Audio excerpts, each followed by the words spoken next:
Live from the world's capital markets, here are the latest financial headlines brought to you by News Factory.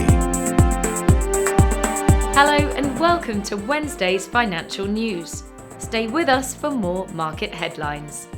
The dollar-yen pair has gained 0.9% in the last two sessions. Stochastic has heated up and is currently overbought. Bitcoin has added 0.1% in the last session. The ROC has shifted sharply into negative territory. The price of gold has lost 1.6% in the last two sessions. The ATR shifted into the high volatility area.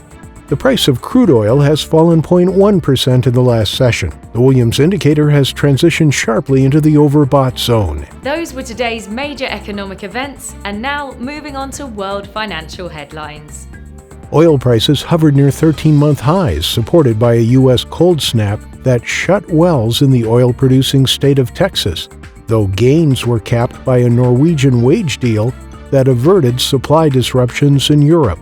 The Canadian dollar edged lower against its U.S. counterpart, pulling back from its strongest level in nearly 4 weeks, as optimism about global economic recovery bolstered equity markets.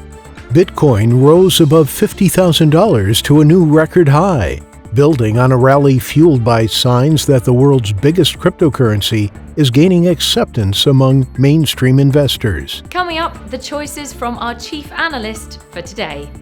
The U.S. retail sales will be released at 13:30 GMT, Germany's 30-year bond auction at 10:40 GMT, the UK's Consumer Price Index at 700 GMT.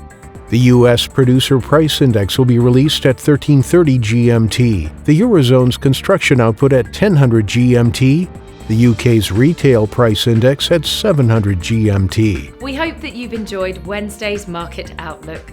On behalf of all of us here, we wish you a productive trading day.